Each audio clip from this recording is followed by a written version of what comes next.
உங்கள் அனைவருக்கும் என்னுடைய பணிவான வணக்கத்தை தெரிவித்துக் கொள்கிறேன்.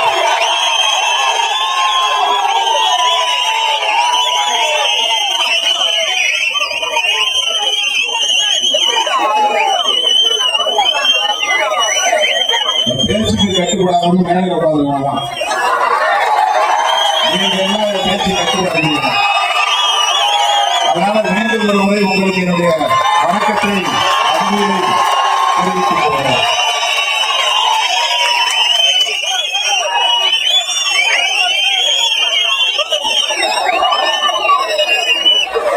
மேலவர்கள் முருகேசன் உள்ளிட்ட நமது அரசியல் உரிமை போராளிகள் மற்றும் இதர மண்ணுரிமை போராளிகள், சாதி ஒழிப்பு போராளிகள் அனைவருக்கும் முதலில் எனது செம்மாந்த வீர வணக்கத்தை செலுத்துகிறேன்.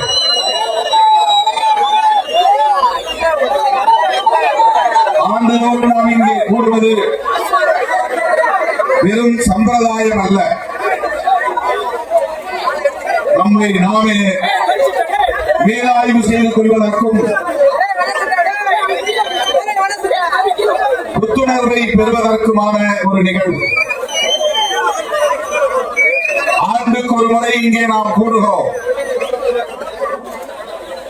இது சாதி பெருமை பேசுவதற்காக அல்ல,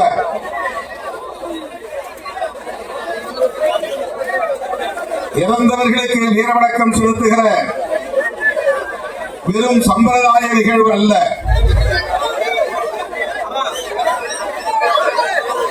ஓராண்டு காலம் நாம் இந்த களத்தில்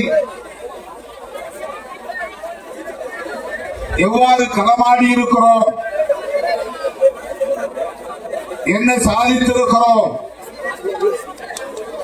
நம் எதிர்காலம் எப்படி அமையும், இனி என்ன செய்ய போகிறோம் என்று நமக்கு நாமே மீளாய்வு செய்து கொள்கிற ஒரு களம், நமக்கு நாமே சுய விமர்சனம் செய்து கொள்கிற ஒரு களம், நமக்கு நாமே புத்துணர்வை ஊட்டிக் கொள்கிற ஒரு களம். நம்மை எவரும் பாராட்ட மாட்டார்கள், ஊக்கம் தர மாட்டார்கள். காலமெல்லாம் நம் மீது காழ்ப்புணர்வை கற்கக்கூடியவர்கள் தான் இங்கே மிகுந்திருக்கிறார்கள். அவதூறுகளை பரப்பக்கூடியவர்கள் தான் இங்கே அதிகரித்திருக்கிறார்கள்.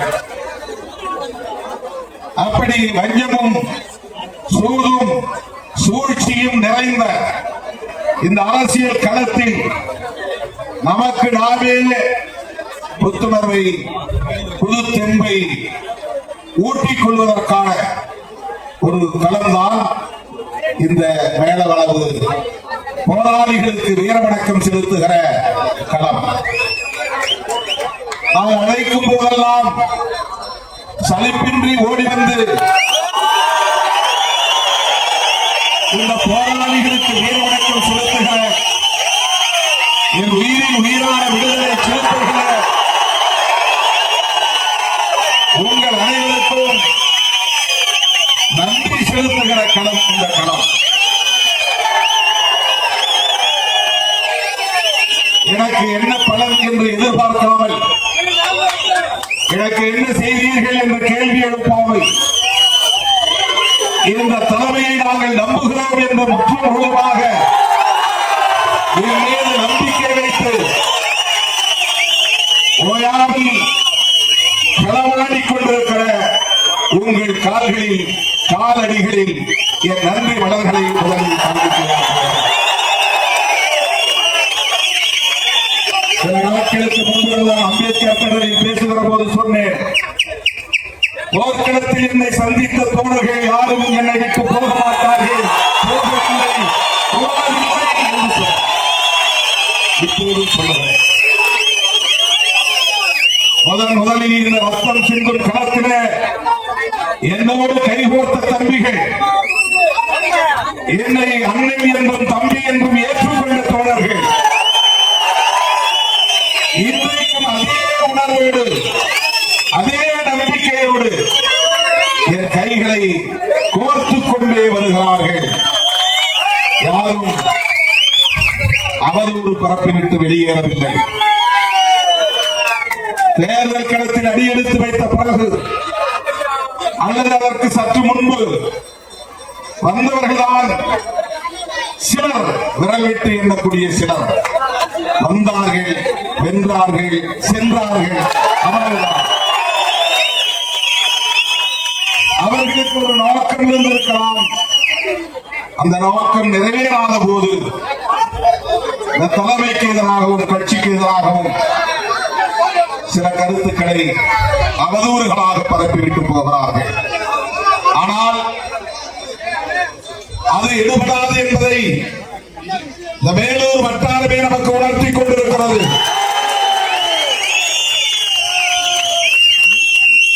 எத்தனையோ அல்லு சில்லுகள் இங்கு வந்து கிராமங்களில் புகுந்து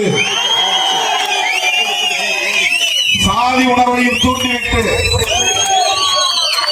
இந்த இயக்கத்திற்கு எதிராகவும் எனக்கு எதிராகவும் அவதூறுகளை பரப்பிய போதும் அவர்களால் இங்கே ஒரு வேலை கூட அசைக்க முடியவில்லை.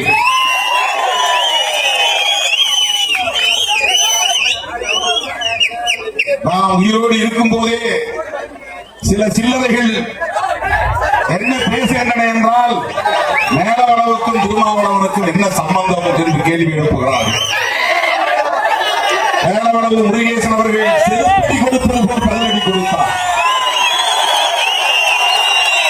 இப்படி பேசுகிறவர்கள் யாருமே எங்களுக்கு தெரியாது. சிறுத்தைகள் தான் எங்களுக்கான ஒரே பாதுகாப்பு அரண் என்று பதிலடி கொடுத்தார். இப்படி நாம் இழுத்திருக்கிற போது, உயிர்ப்போடு இருக்கிற போது திருவாதம் பேசுகிற கும்பலும் இங்கே இருக்கத்தான் செய்கின்றன.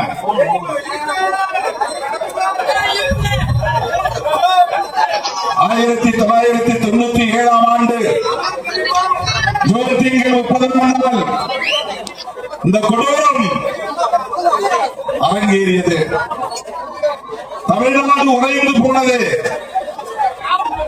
வழக்கம் போல அரசியல் கட்சிகள் மௌனித்து கிடந்தன.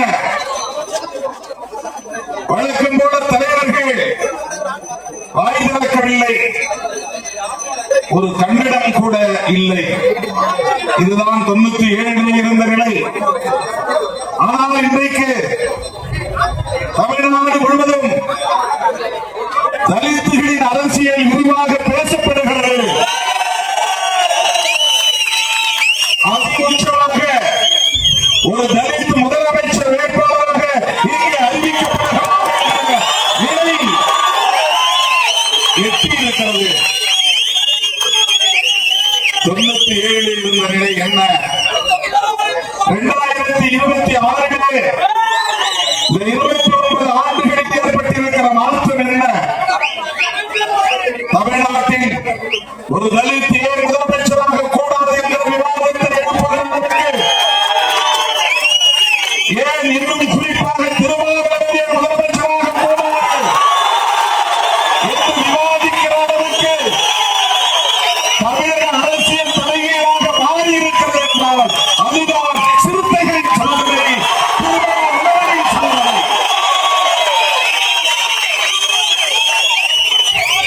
இது சாதாரணமாக நிகழ்ந்த ஒரு மாற்றம் இல்லை.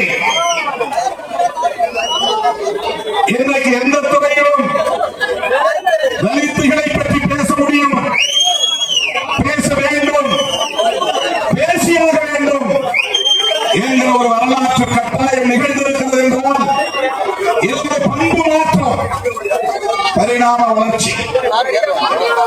அகநிலையிலும் புறநிலையிலும் ஏற்படுகிற மாற்றத்தால் தான் ஒரு பண்பு மாற்றம் நிகழ முடியும். அளவு மாறுபடுகிற போதுதான் தன்மை மாறுபடும்.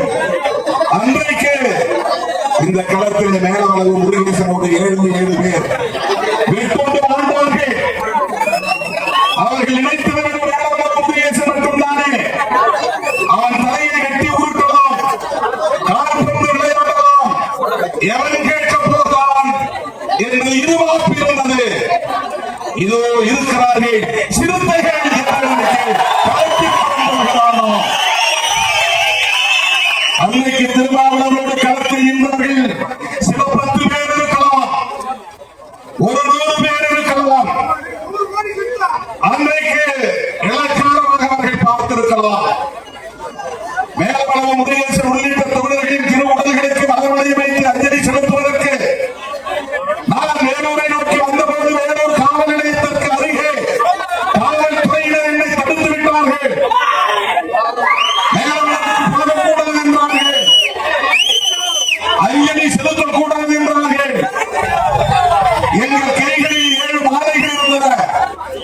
டிஐஜி கணேசன் என்று இருந்தார். மாவட்ட காவல் கண்காணிப்பாளர் AK விஸ்வநாதன் ஆயுத படைகளோடு நின்று கொண்டிருந்தார். அந்த நேரத்தில் நான் அடக்கு முடக்காக நடந்து கொள்ளவில்லை, மாற்றுத்தனமாக நடந்து கொள்ளவில்லை, அசட்டு துணிச்சலாக நான் எதையும் செய்ய முயற்சிக்கவில்லை. டிஐஜி கணேசன் அவர்களை அழைத்து சொன்னேன், அனுமதிப்பீர்கள் மாற்றீர்களா என்று கேட்டேன். அப்போது நான் ஒரு அரசு ஊழியர், 30 பேரை கூட நிரப்பதாக ஒரு இளைஞன், என்னோடு சில 100 பேர், 100க்கும் குறைவானவர்தான் நின்று கொண்டிருந்தார்கள். அரசியல் புரிதல் இல்லாத இளைஞர்கள், அனுபவம் இல்லாத இளைஞர்கள், போராட்ட களம் பார்க்காத இளைஞர்கள், போலீசை களத்தில் சந்திக்காத இளைஞர்கள், எது நடக்கும் என்ன நடக்கும் என்பதை அறியாதவர்கள், அப்படிப்பட்டவர்களை நான் உடல் வைத்துக் கொண்டு அந்த டிஐஜி கணேசனிடத்தில் என்ன சொன்னேன் என்றால், என்னை மேலவளவு செல்ல நீங்கள் அனுமதிக்க மாட்டீர்கள். அப்படித்தானே? சரி, உங்கள் கையில் அதிகாரம் இருக்கிறது, சாதி வெறியர்களின் கட்டுப்பாட்டில் இருக்கிறீர்கள், சாதி வெறியர்களுக்கு துணை போகிறீர்கள். சரி, இந்த மண் எங்கள் முருகேசன் நடமாடிய மண், அவன் காலடிகள் பட்ட மண்ணில் எங்கள் மேலவளவு தோழர்கள் நடமாடிய மண் தான் இந்த மனிதரை மேலூர் வட்டாரம். அவன் நடமாடிய மண்ணிலேயே எந்த இடத்திலேயே மரமலை வைத்தார் அஞ்சலி செலுத்தப் போகிறேன் என்று காவல் நிலையத்தின் வாசலில் மரமலை வைத்து அஞ்சலி செலுத்தினேன். இதை சட்டம் டிஐஜி கணேசன் எதிர்பார்க்கவில்லை, சட்டம் எதிர்பார்க்கவில்லை. நான் ஆத்திரப்படுவேன், மீறி செல்லுவேன், காவல்துறையோடு வாக்குவாதம் செய்வேன், தகராறு பண்ணுவேன். அதனால் சாதிகளுக்கும் சிறுத்தைகளுக்கும் மோதல் நடக்கும், கலவரம் நடக்கும், கல்வீச்சு நடக்கும், சட்டம் ஒழுங்கு பாதிக்கும் என்றெல்லாம் அவர்கள் கற்பனை செய்திருக்கலாம், அச்சப்பட்டு இருக்கலாம். நான் அந்த இடத்தில் சாதுரியமாக எங்களை நீங்கள் அனுமதிக்கவில்லை, அதற்காக நாங்கள் வீம்பு செய்ய மாட்டோம், வீண் நம்ப வளர்க்க மாட்டோம். என் தோழர்கள் நடமாடிய மண், அவர்களின் காலடிகள் பட்ட மண், மேலூர் நகர வீதிகளில் இருக்கிற மண். இந்த இடத்தில் நான் அஞ்சலி செலுத்துகிறேன் என்று 7 மாலைகளையும் அந்த இடத்தில் வைத்து அந்த இடத்தில் நின்று வீரவணக்கம் செலுத்திவிட்டார். மதுரைக்கு திரும்பினேன்.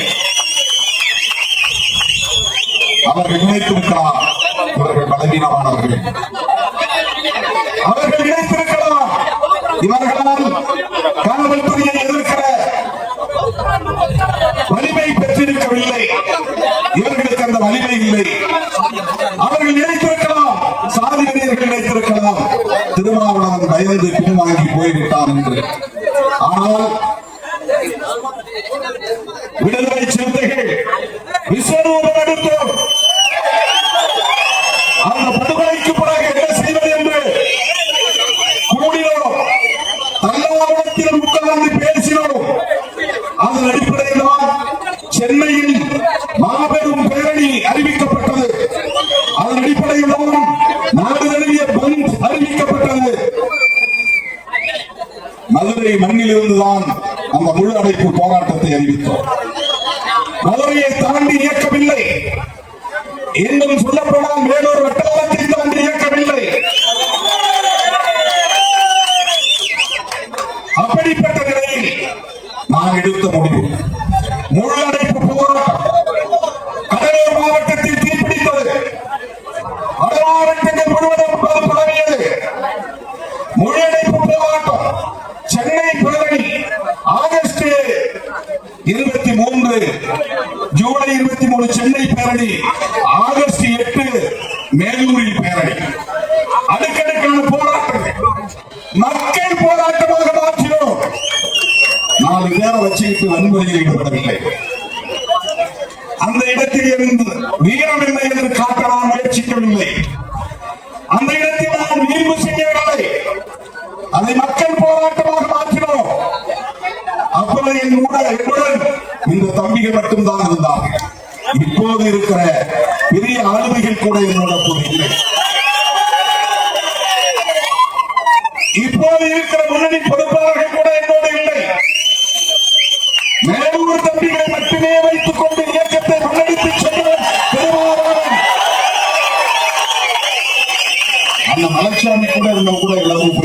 யாரும் கூட கிடையாது. ஒரு ஆள் நேரூருக்காரனை தவிர நேரூருக்கான தம்பிகள் 10 பேர் இன்னைக்கு முத்துக்குமார் இடத்திலே இல்லை. அந்த தம்பிக்கு இந்த நேரத்தில் நான் வீரவணக்கம் செலுத்துகிறேன். அவருடைய இல்லத்திற்கும் செல்ல இருக்கிறேன்.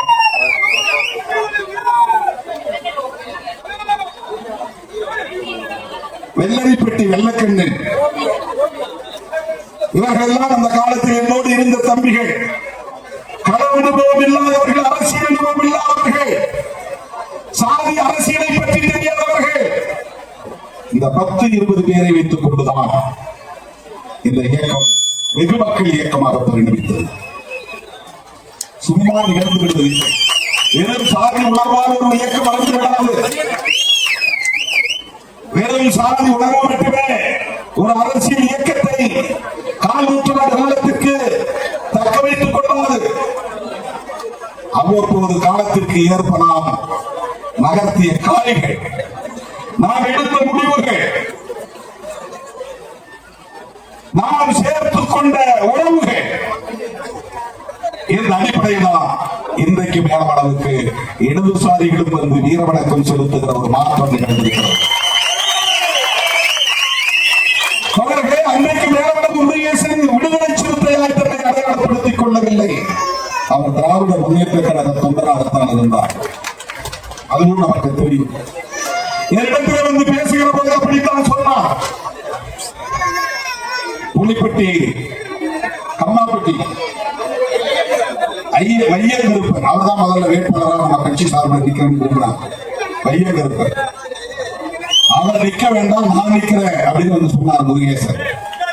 நான் சொன்னேன், மந்தையில தீர்மானம் போட்டிருக்காங்களே, உனக்கு பயம் இல்லையான்னு கேட்டேன்.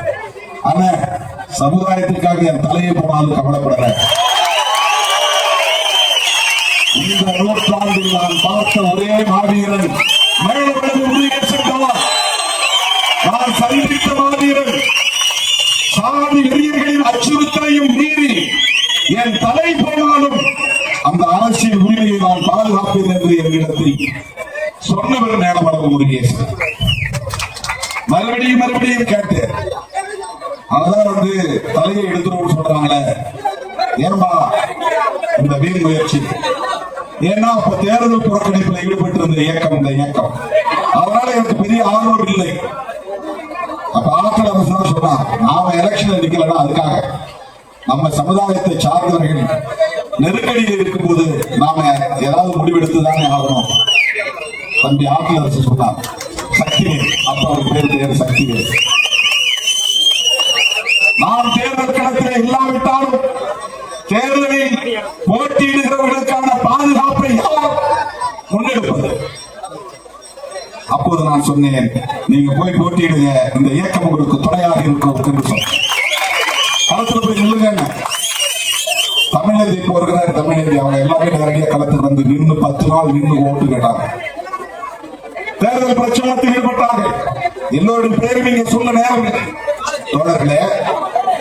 அப்படி எந்த பின்புலமும் இல்லாமல் இந்த களத்தில் சாதிவீரர்கள் ஒருபுறம், அடக்குமுறை அதிகாரம் பெற்றிருக்கிற அதிகார வர்க்கம் ஒருபுறம், ஆட்சியாளர்கள் அல்லது அரசியல்வாதிகள் ஒருபுறம், இப்படிப்பட்டவர்களின் ஒடுக்குமுறைகளை தாக்கு பிடித்து நின்று இன்றைக்கு நான் அடிக்கடி மேடையில் சொல்லுவது போல், எங்களை ஓரம் கட்ட பார்த்தாலும் ஒதுக்கி வைக்க பார்த்தாலும் நாங்கள் வைகள் என்பதை நிரூபிப்போம்.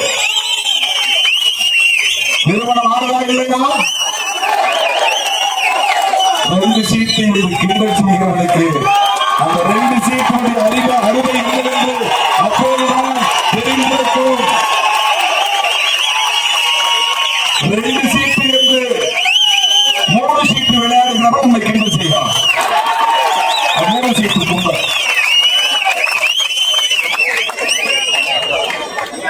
அவன் நம்மை கிண்டல் செய்கிறான். இந்த 2 சீட்டுக்குள்ள அருமை தமிழ்நாட்டுக்கு மட்டுமல்ல உலகத்திற்கே தெரிந்தது.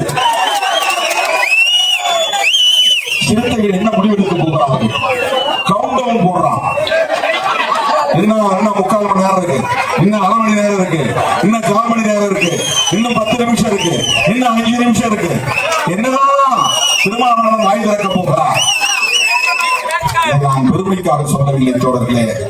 இந்த இடத்தில் இந்த இயக்கம் வந்து இன்றைக்கு நிற்கிறது என்று சொன்னால், இத்தகைய ஒரு ஆற்றலாக இந்த இயக்கம் இன்றைக்கு பரிணமித்திருக்கிறது என்று சொன்னால், 10 ஆண்டு கால தேர்தல் புறக்கணிப்பு காலத்தில் எத்தகைய அடக்குமுறைகளையும் ஒடுக்குமுறைகளையும் நாம் எதிர்கொண்டிருப்போம் என்பதையும், இந்த 25 ஆண்டு கால தேர்தல் அரசியல் களத்தில் எத்தகைய சூது சூழ்ச்சி பஞ்சகம் அனைத்தையும் எதிர்கொண்டிருப்போம் என்பதையும் எண்ணி பார்க்க வேண்டும். இதை புரிந்து கொண்டால்தான் ஒரு தலைமைக்குரிய அருமை என்ன என்பதை புரிந்து கொள்ள முடியும். ஏதோ எஸ்டிங்கிறதுனால வந்துட்டாங்க அப்படின்னா எல்லா எஸ்டியும் வந்துருக்கணும் இல்ல, ஏதோ சாதிங்கிறதுனால வந்துட்டாங்கன்னா சாதி பேர சொல்றவங்க வந்துருக்கணுமா இல்லையா? சாதி பேர சொல்ற எந்த இயக்கமாவது தமிழ்நாட்டுக்குள்ள வளர்ந்திருக்கா?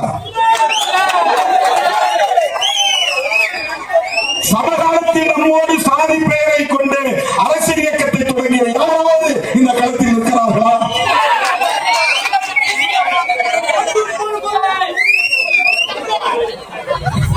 தோழர்களே, இன்றைக்கும் நான் சொல்லுகிறேன், அடித்து சொல்லுகிறேன், சிறுத்தைகள் இல்லாமல் தமிழ்நாடு அரசியல் இயக்கோடு ஆதரத்தோடு சொல்லவில்லை, தமிழ்நாடு அரசியலில் நாடி பிடித்து சொல்லுகிறேன். ஜோசியம் சொல்லவில்லை, தீர்மானிக்கும் ஆற்றல் இருப்பதனால் சொல்லுகிறேன். தமிழ்நாட்டில் யாரும் சொல்லல, தேர்தல் முடிவுக்கு பிறகு இங்கே தொங்கு சட்டசபை உருவாகும் என்பதை சொன்னார்கள். அதுதான் இல்லையா? ஆட்சி அமைப்பதற்கு சிலருக்கு சில தொகுதிகள் தேவைப்படும், சில எண்ணிக்கை தேவைப்படும். அப்படி ஒரு நிலை உருவாகும் போது நான் சட்டமன்றத்தில் இருக்க வேண்டும் என்று விரும்புகிறேன். அதனால் காட்டுமன்றத்தில் நான் போட்டியிடப் போகிறேன் என்ற முடிவை தேர்தலுக்கு முன்பே சொன்னேன்.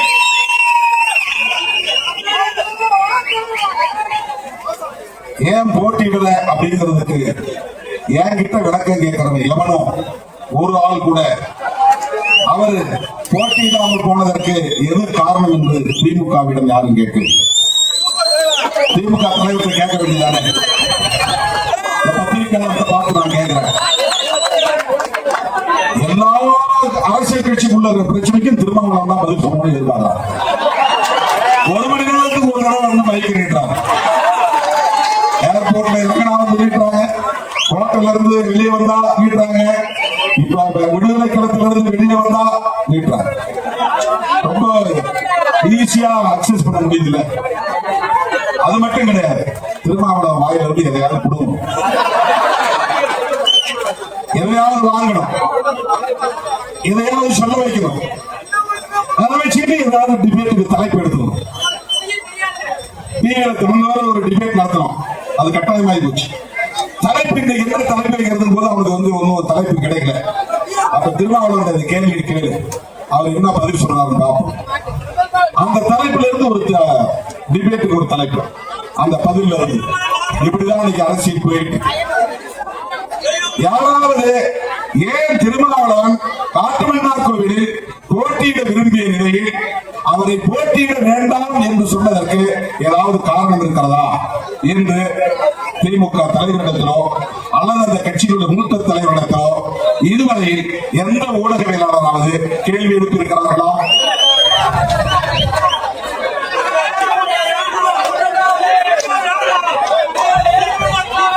சிட்டிங் எம்எல்ஏவுக்கு ஏன் சீட்டு கொடுக்கல? இதை ரிப்பீட் வைக்கலாம்.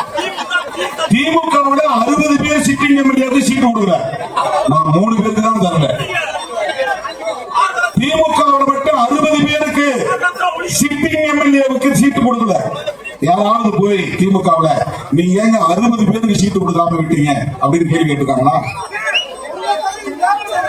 நமக்கு கிடைக்கிறதே மொத்தம் 6, 8 பெரிய கூட்டணி, மெகா கூட்டணி. ஷேர் பண்ணும்போது குறைவா வருது. அதுல 2 தொகுதி பொது தொகுதி. அந்த 2 தொகுதியில நின்னவங்களே மறுபடியும் நிக்கணுமாங்கிற கேள்வி மறுபடியும் வருது. அதனால மாற்றி போடுங்கிற கட்டாயம் நமக்கு வருது. இது ஒரு தலைமைக்கு வர கிரைசிஸ். ஒரு நெருக்கடி. மிச்சம் இருக்கிற 6 தொகுதி, இந்த 6 தொகுதியில எத்தனை பேருக்கு போட்டி கொடுக்க முடியும்? ஒரு தொகுதிக்கு 10 பேர் 12 பேர் தந்தாலே தந்தபடி என்று வற்புறுத்துகிற போது நான் துணிஞ்சு ஏதாவது ஒரு முடிவு எடுத்தாங்க. அப்ப எடுத்த பிறகு இவருக்கு ஏன் கொடுக்கல, அவருக்கு ஏன் கொடுக்கல, இத பத்திரிகையாளர் வந்து நம்ம கிட்ட கேள்வி கேட்கிறான். இது ஒரு தலைமைக்குள்ள சுதந்திரம், ஒரு கட்சியின் தலைவருக்குள்ள சுதந்திரம். இந்த கட்சிக்கு எப்படிப்பட்ட வாய்ப்புகளை எப்படிப்பட்ட வேட்பாளர்களுக்கு தர வேண்டும் என்று முடிவெடுக்கிற அதிகாரம் ஒரு தலைவருக்கு இருந்தால்தான் அந்த தலைவரால் சுதந்திரமாக திட்டமிட முடியும், இயக்கத்தை அடுத்த கட்டத்தை நோக்கி நகர்த்த முடியும். ஆனால் இந்த நாள் வரை எலெக்ஷன் வந்து எப்போ வேட்பாளர் தேர்வு நான் எப்ப அறிவிச்சேன், இன்னை வரையிலும் ஒரு வார பத்திரிகை வெளிப்படையாக பேசுவதில் ஒன்றும் தவறில்லை. ஆனால் ஜூலியன் கிடையாது. இன்னொரு நாளேடு தினமலர் தினந்தோடு எழுதிட்டு வர்றான். கட்சி உடைய போகுது, அவங்க வெளியே போக போறாங்க, இவங்க கட்சியை புது கட்சி தொடக்க போறாங்க. அதிமுகவிலிருந்து 6 பேர் வெளியே வந்திருக்கிறார்கள். அந்த அளவுக்கு அங்கே உட்கட்சி முரண்கள் இருக்கின்றன. அதிமுகவை பற்றி எவரும் பேசவில்லை. ஏன் 6 சட்டமன்ற உறுப்பினர்கள், வெற்றி பெற்ற உறுப்பினர்கள் பதவியை தூக்கி எறிந்து விட்டு வெளியே வருகிறார்கள்? அப்படி என்ன உள்ளே நடக்கிறது?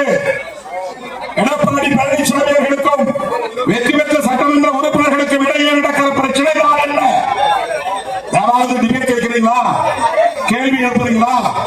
அவங்க ஏன் வெளியே வந்தாங்க எடப்பாடி பழனிசாமி கேட்காம என்கிட்ட வந்து கேட்கிறாங்க. மைக்கு அந்த 6 பேர் வெளியே வந்தாங்க, உங்க கருத்து என்ன? அங்கதானே போய் கேட்கணும். அதுதானே நியாயம். ஏங்க உங்க கட்சியில இருந்து 6 பேர் வெளியே வந்துட்டாங்களா, உங்களுக்கு அவங்களுக்கு என்னங்க பிரச்சனை அப்படின்னு கேட்டா ஒரே நாள்ல ஒரு பதிவு சொல்லிட்டு போறாங்க.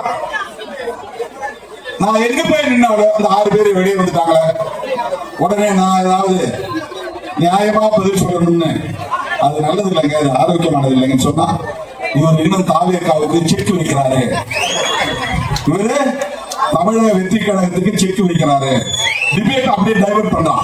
இதுக்கு பேர் தான் திரிபுவாதம். பிரச்சனையை திசை திருப்புவது, உண்மையை மறைத்து பேசுவது, பிரச்சனை இல்லாத பிரச்சனையை பேசுவது. உண்மையிலே அதிமுகவிடம் போய் கேட்க வேண்டும். ஏன் வெற்றி பெற்றவர்கள் ராஜினாமா பண்ணணும்? திரும்ப திரும்ப இடத்திலே கேட்கிறார்கள். அல்லது தாவேகா தலைவர்கிட்ட போய் கேட்கணும். உங்க மேல மாதிரி குற்றச்சாட்டு சொல்றாங்க, நீங்க சொல்லித்தான் மறைமுகமா அவங்கள வந்து வெளியேறுவதற்கு ஊக்கம் கொடுப்பதாக சொல்லுகிறார்களே, இது உண்மையா? முடிந்தா முதலமைச்சர் கேளுங்க, அதுதான் நியாயம். தோழர்களே, இப்படி சூடு நிறைந்த இந்த அரசியல் களத்தில் திருமாவளவன் தாக்கு பிடித்திருக்கிறார், புரிந்து கொள்ளுங்கள். வஞ்சம் நிறைந்த அரசியல் களத்தில் போராடி கொண்டிருக்கிறான் திருமாவளவன், இதை நீங்கள் புரிந்து கொள்ளுங்கள்.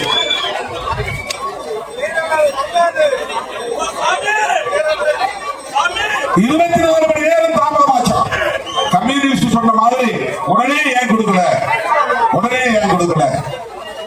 எங்களுக்கு ஒரு கட்சி இருக்குது, எங்க கட்சியில் உயர்நிலை குழு இருக்கு, முன்னணி பொறுப்பாளர்கள் இருக்கிறாங்க, அவங்களோட கலந்து பேசுறோம், ஒவ்வொருத்தருக்கும் ஒவ்வொரு கருத்து இருக்கும், அதையெல்லாம் சீர் செய்யணும், சரி செய்யணும். ஜனநாயக பூர்வமாக ஒரு விவாதத்தை நடத்தி முடிவெடுப்பதற்கு ஒரு கட்சி தலைவருக்கு உரிமை உண்டா இல்லையா? ஆனால் உடனே என்ன பேசுறாங்கன்னா, திரைமறைவிட பேரம் நடக்குது. இப்ப கூட 2 நாளைக்கு முன்னாடி பேசுறாங்க, திருமாவளவன் போய் தாவேக்காவுக்கு அழுத்தம் கொடுக்கிறாரு.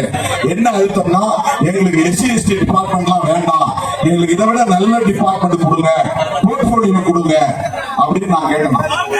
அந்த மாதிரி ஒரு பேச்சே நடக்கவில்லை, அந்த மாதிரி ஒரு பேச்சே நடக்கவில்லை. சமூக நீதித்துறை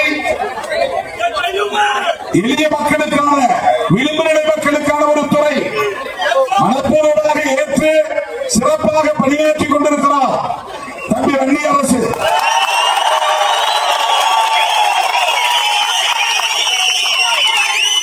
அதை பொறுத்துக் கொள்ள முடியும், பலரால் அதை சகித்துக் கொள்ள முடியும். உடனே நான் வேற தொகுதி வேற துறை கேட்கலாம், வேற போர்ட்போலியோ வேற இலாக்கா அப்படி பேச்சே இல்லை. என்ன முதலமைச்சர் பொறுப்பேற்ற பிறகு திரு விஜய் அவர்கள் வேளச்சேரியில் வந்து பேசிய போது எனக்கு இடைத்தேர்தல் இருக்கிற விருப்பம்லாம் இல்லை, அந்த எண்ணமே எனக்கு கிடையாது, நான் அமைச்சரவையிலும் சேர மாட்டேன், இடைத்தேர்தலில் நிற்க மாட்டேன் என்பதை எப்போதே முடிவெடுத்து விட்டேன். ஆனால் ஒரு பத்திரிகையில் திரும்ப திரும்ப எழுதுகிறார்கள். என்ன எழுதுகிறார்கள் என்றால், திருமாவளவன் திருச்சி கிழக்கில் நிற்கிறதுக்கு அழுத்தம் கொடுக்கிறார்கள். எங்க போய் அழுத்தம் தெரியும், அழுத்தம் கொடுக்கிறார். அந்த எண்ணமே இல்லை, அப்படி ஒரு நோக்கமே இல்லை. இதெல்லாம் படிக்கிற நீங்கள் ஒருவேளை இருக்குமோ எதுக்கு திருமாவளவன் திரும்ப திரும்ப விளக்கம் சொல்றாரு கேட்கலாம். உங்களுக்கு சொல்ல உங்களுக்கு ஏன் நான் விளக்கம் சொல்லணும்? என்னை நம்புகிற என் தம்பிகளுக்கு என் உயிரி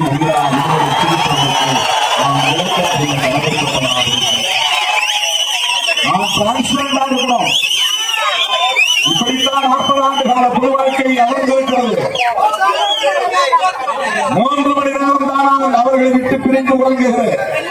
4 மணி நேரம் தான், 20 மணி நேரமும் என்னை சுற்றினார் இயக்கத்தோடு இருக்கிறார்கள். அப்படி வெளிப்படையான ஒரு பொது வாழ்க்கை. ஆகவே இந்த அரசியலும் ஒரு வெளிப்படைத்தன்மை, அதற்காக நான் விளக்கம் தருகிறேன். தோழர்களே, இன்றைக்கு தமிழகத்தில் ஒரு சமூக அடையாளத்தை கொண்டிருந்தாலும், புரட்சியாளர் அம்பேத்கரின் கொள்கைகளை உயர்த்தி பிடித்தாலும், அனைத்து தரப்பு மக்களுக்குமான ஒரு பேரியக்கம் என்கிற ஒரு அங்கீகாரத்தை நாம் பெற்றிருக்கிறோம். நீங்கள் நெஞ்சுயர்த்தி வீறு நடை போடலாம். இந்த இயக்கம் அனைத்து தரப்பு மக்களுக்குமான இயக்கம், தமிழ்நாட்டு மக்களுக்கான இயக்கம்.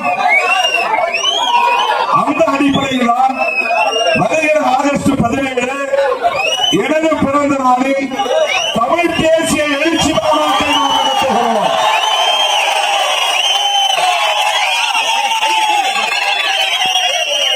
திருச்சி ஏர்போர்ட்ல ஒரு பத்திரிகையாளர் கேட்கிறார், என்ன திடீர்னு நீங்க தமிழ் தேசிய எழுச்சி மாநாடு அறிவிக்கிறீங்க? அந்த தம்பிக்கு நான் சொன்னேன், 35 வருஷமா தமிழ் தேசிய பேசுகிற இயக்கம் விடுதலை சிறுத்தைகள் கட்சி. 1990ஆம் ஆண்டு ஏப்ரல் 14ஆம் நாள் நம்ம எல்லாம் மனிதர்களாய் தலைவர் வைத்த தலைவர் புரட்சியாளர் அம்பேத்கர் பிறந்த அளவு முதலாக இந்த இயக்க கொடியை ஏற்றிய போது இந்த இயக்கத்திற்கான கொடி விளக்கத்தை தான் விளக்கி பேசிய போது சொன்னேன், கொடியின் நடுவில் இந்தியா முழுவதும் அம்பேத்கர் கொடினா வெறும் முழுவதா இருக்கும், நீளம்தான் இருக்கும். நீளத்துக்கு மத்தியில தம்ம சக்கரம் இருக்கும், இல்லைன்னா மாயாவதி படம் இருக்கும், அவ்வளவுதான். இல்லைன்னா அம்பேத்கர் படம் இருக்கும், மொத்தமும் நீளமா இருக்கும். இதுதான் இந்தியா முழுவதும் அம்பேத்கர் இயக்கங்கள் கடைபிடித்து வந்த கொடி அமைப்பு முறை. முதலாக நீளத்தோடு சரிபாதியாக சிவப்பை சேர்த்தவன் திருமாவளவன். மேலே பாதி நீளம், கீழே பாதி சிவப்பு. நீளம் உழைக்கும் மக்களின் விடுதலையை குறிக்கும், சிவப்பு உழைக்கும் மக்களின் விடுதலையை வென்றெடுப்பதற்கான ஈரத்தை குறிக்கும், தியாகத்தை குறிக்கும். நடுவிலே இருக்கிற நட்சத்திரம் விடுதலை சிறுத்தைகள் கட்சி. இந்த எளிய மக்களுக்கான நம்பிக்கை நட்சத்திரம். இந்த இயக்கம் தான் இந்த மக்களுக்கான நம்பிக்கை நட்சத்திரம். அந்த நட்சத்திரத்தின் 5 முனைகளும் 5 கொள்கைகளை வியூகமாக வகுக்கிற கோட்பாடுகளை கொண்டிருக்கிறது. 1 சாதி ஒழிப்பு, 2வது தமிழ் தேசியம், 3வது மகளிர் விடுதலை, 4வது பாட்டாளி வர்க்க விடுதலை, 5வது ஏகாதிபத்திய எதிர்ப்பு. இது ஆர்டர் மாறி இருக்கலாம். இந்த 5 கொள்கைகள் தான்.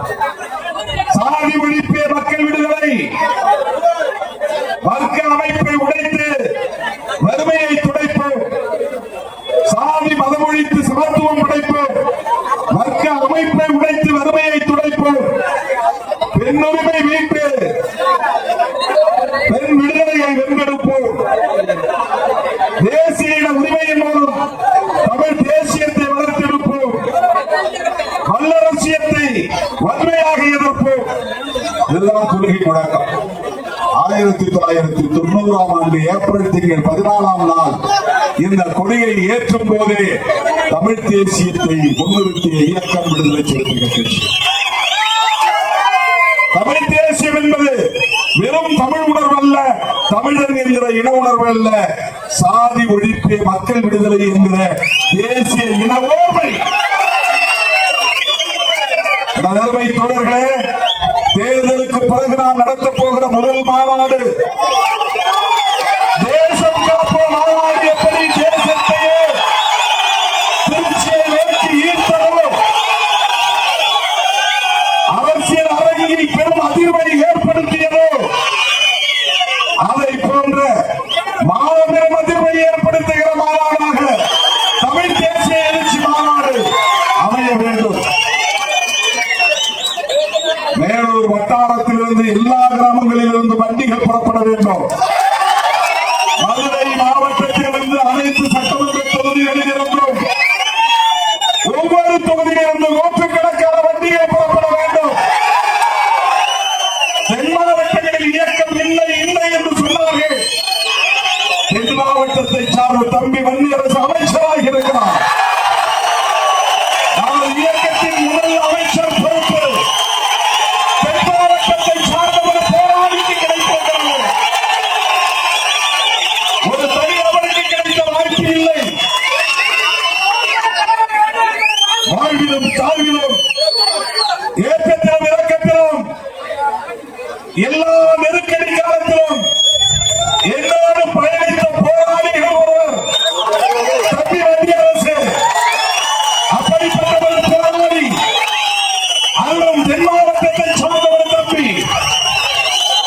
ஒட்டுமொத்த தென் மாவட்டங்களுக்கு பெருமை சேர்க்கக்கூடிய வகையில் இந்த வாய்ப்பு நமக்கு கிடைத்திருக்கிறது. ஒட்டுமொத்த தமிழ்நாட்டுக்கே இது பெருமை என்றாலும், விடுதலை சிறுத்தைகள் கட்சிக்கே பெருமை என்றாலும், இது தென் மாவட்ட சிறுத்தைகளுக்கு கிடைத்த அரிய வாய்ப்பு என்று நான் சொல்ல கடமைப்பட்டிருக்கிறேன். இந்த நேரத்தில் ஒன்றையெல்லாம் சொல்லியாக வேண்டும். தமிழ்நாட்டு அரசியல் வரலாற்றில் இதுவரையில் எவராலும் சிந்தித்து பார்க்க முடியாத வகையில் ஒரு புரட்சிகரமான முன்னெடுப்பு, துணிச்சலான முன்னெடுப்பு, சாதி மதம் என்கிற வரம்புகளை தாண்டி செயல்பட முடியும் என்கிற ஆற்றல் வாய்ந்த ஒரு தலைமையின் முன்னெடுப்பு. ஒடுக்கப்பட்ட இந்த தலித் சமூகத்தினருக்கு 8 அமைச்சர் பதவிகள் தந்திருக்கிற முன்னெடுப்பு. கூடுதலாக துணை சபாநாயகர் பொறுப்பு என்று 9 பேருக்கு இந்த வாய்ப்பை வழங்கி தமிழ்நாட்டு அரசியலில் கூட்டணி ஆட்சி முறை என்கிற முன்னெடுப்பு, ஒடுக்கப்பட்ட மக்களுக்கான பிரதிநிதித்துவம், உண்மையான நேர்மையான தேவையான சரியான பிரதிநிதித்துவம் என்கிற அரசியல் சூழல் இன்றைக்கு வளர்ந்திருக்கிறது. இதனை பாதுகாக்க வேண்டிய பொறுப்பு, இந்த அரசியல் மாற்றத்தை தக்க வைக்க வேண்டிய பொறுப்பு, இதனை அப்படியே அடுத்த கட்டத்தை நோக்கி நகர்த்த வேண்டிய பொறுப்பு முதலமைச்சராக இருக்கிற மாண்புமிகு ஜோசப் விஜய் அவர்களுக்கு இருக்கிறதோ இல்லையோ, என் உயிரிய உயிரான விடுதலை சிறுத்தைகள் நமக்கு இருக்கிறது, நமக்கு இருக்கிறது, நமக்கு இருக்கிறது, மறந்துவிடக்கூடாது. அந்த அடிப்படையில் நம்முடைய எதிர்கால அரசியல் நகர்வுகள் இருக்கும் என்பதை சொல்லி, மேலவளவு வழியிலே மதுரை வட்டாரத்திலே ரத்தம் சிந்தி அரசியல் உரிமைகளை மீட்ட முருகேசன், ராஜா, மோகன், செல்லதுரை, சேவகமூர்த்தி, பூமதி, சவுந்தரராஜன் ஆகிய தோழர்கள் 7 பேருக்கும், முன்னுரிமை போராளிகள் அம்மாசி, வேலு ஆகியோருக்கும், சாதி ஒழிப்பு போராளிகள் வஞ்சிநகர் தந்தன், வணங்காமுடி சந்திரன், கட்டப்பட்டி மலைச்சாமி, தனியாமங்கலம் ஐயப்பன், பத்தூர் சபரீஸ்வரன், பழையூர்பட்டி கார்த்திக்குமார், கருங்காலக்குடி முத்துப்பாண்டி, கீழையூர் லட்சுமிநாராயணன், விதோபாக்காரணி மணிமாறன் ஆகியோருக்கும் லட்சோப லட்சக்கணக்கான விடுதலை சிறுத்தைகளின் சார்பில் எனது